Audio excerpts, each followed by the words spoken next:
Doctor Sreevarma ஆயுள் தரும் ஆயுர்வேதா அறுவை சிகிச்சை இல்லா குணம் ஆயுள் கால நிவாரணம். Yesterday courier private limited domestic international cargo உங்கள் இல்லம் தேடி வந்து கொரியர் புக்கிங் டெலிவரி செய்து தரப்படும். வைரமுத்து இந்திய திரையுலகில் தவிர்க்கவே முடியாத பாடலாசிரியர். 7 முறை தேசிய விருது பெற்றிருக்கும் அவரு இப்போது உள்ள இளம் பாடலாசிரியர்களுக்கு போட்டியா திகழ்ந்து கொண்டு இருக்காரு. அதே சமயம் அவருக்கு முன்னர் போல் வாய்ப்புகள் பெரிதா கிடைப்பதில்லை என்ற பேச்சும் ஓடிக்கொண்டுதான் இருக்கு. இந்நிலையில் அவர் தனது எக்ஸ் தளத்துல வெளியிட்டிருக்கும் பதிவு ட்ரெண்ட் ஆகியிருக்கு. நிழல்கள் படத்துல இது ஒரு பொன்மாலை பொழுது என்ற பாடலை எழுதி பாடலாசிரியராக அறிமுகமானவர் வைரமுத்து. முதல் பாடலே அவருக்கு பெரிய வரவேற்பை பெற்றுக் கொடுத்தது. அது மட்டுமல்லாமல் இளையராஜாவின் இசையிலும் தொடர்ந்து பாடல்கள் எழுதுவதற்கான சூழ்நிலையையும் உருவாக்கி கொடுத்தது. அதன்படி ராஜாவும் வைரமுத்தும் சேர்ந்து ஏகப்பட்ட கிளாசிக் பாடல்களை கொடுத்திருக்காங்க. அவை இன்றளவும் பலராலும் ரசிக்கப்பட்டு கொண்டிருக்கு. தொடர்ந்து பல பாடல்கள்ல பணியாற்றிய இளையராஜாவும் வைரமுத்தும் சில காரணங்களால பிரிந்து விட்டாங்க. அவர்கள் இணைந்து பணியாற்றி ஏறத்தாழ 30 வருடங்களுக்கு மேலாகுது. ராஜாவுடனான பிரிவுக்கு பிறகு ஏகப்பட்ட இசையமைப்பாளர்களுடன் வைரமுத்து வேலை செஞ்சிருக்காரு. அவற்றில் முக்கியமானவர் ஏ.ஆர். ரகுமான்.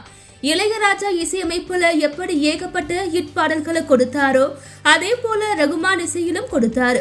ஆனால் இந்த கூட்டணியும் சமீப காலமாக இணைந்து பணியாற்றுவதில்லை. இந்நிலையில வைரமுத்து தனது எக்ஸ் தளத்துல பதிவு ஒன்று வெளியிட்டிருக்காரு. அந்த பதிவுல அவரு என் மீது ஒரு பழி உண்டு, பாடல்களில் திருத்தம் கேட்டால் செய்ய மாட்டேன் என்று. அது முற்றிலும் உண்மைக்கு புறம்பானது. திருத்தத்திற்கு ஒரு கருத்தமைதி வேண்டும்.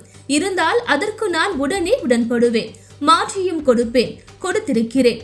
புன்னகை மன்னன் படத்தில் வான்மேகம் பூ பூவாய் தூவும் என்றொரு பாட்டு. மழையில் நனையும் ஒரு மான்குட்டி தன் கவிதையால் மழையை குளிப்பாட்டும் பாட்டு. மழை துளி தெரித்தது, எனக்குள்ளே குளித்தது, நினைத்தது பலித்தது, உயிர்த்தலம் சிலித்தது என்று எழுதியிருந்தேன். உயிர்த்தலம் என்பதை மட்டும் மாற்றிக் கொடுங்கள் என்றார் இசையமைப்பாளர். ஏன் என்றேன். நீங்கள் எழுதிய பொருளில் புரிந்து கொள்ளாமல் அதை பெண்ணுறுப்போடு சம்பந்தப்படுத்தி பிரச்சனை செய்வார்கள் என்றார். சிந்தித்த போது சரி என்றே பட்டது. நான் உடனே நினைத்தது பலித்தது, குடைக்கம்பி துளிர்த்தது என்று மாற்றி கொடுத்தேன். இதில் நியாயம் இருக்கிறது. இன்னொரு படம் மனிதன். அதில் வானத்தை பார்த்தேன், பூமியை பார்த்தேன் என்றொரு பாடல். குரங்கிலிருந்து பிறந்தானா குரங்கை மனிதன் பெற்றானா, யாரை கேள்வி கேட்பது, டார்வின் இல்லையே என்று எழுதியிருந்தேன். இயக்குனர் எஸ்.பி. முத்துராமனின் உதவியாளர் லட்சுமணன் நாராயணன் என் காதோடு வந்து டார்வின் என்பதை மட்டும் மாற்றுங்கள், அது எல்லாருக்கும் புரியாது என்றார். நான் புன்னகையோடு சொன்னேன், தெரிந்ததை மட்டும் சொல்லுவதல்ல பாட்டு, தெரியாததை சொல்லிக் கொடுப்பதும் பாட்டு என்று. மாற்ற மறுத்துவிட்டேன். எஸ்.பி. முத்துராமனிடம் நான் சொன்னதை சொல்லியிருக்கிறார்கள். அவரும் இதற்கு மேல் வற்புறுத்த வேண்டாம் என்று வருத்தத்தோடு விட்டுவிட்டார். டார்வின் பேசப்பட்டது. இப்படி நியாயமான பொழுதுகளில் மாற்ற மறுத்திருக்கிறேன். பாட்டு வரியின் திருத்தத்தை பொருள் அமைதியே தீர்மானிக்கிறது, நான் அல்ல. ஆனால் பழி என் மீதே வருகிறது, என்ன செய்ய என்று குறிப்பிட்டு இருக்காரு. Yesterday courier private limited domestic international cargo உங்கள் இல்லம் தேடி வந்து கொரியர் புக்கிங் டெலிவரி செய்து தரப்படும்.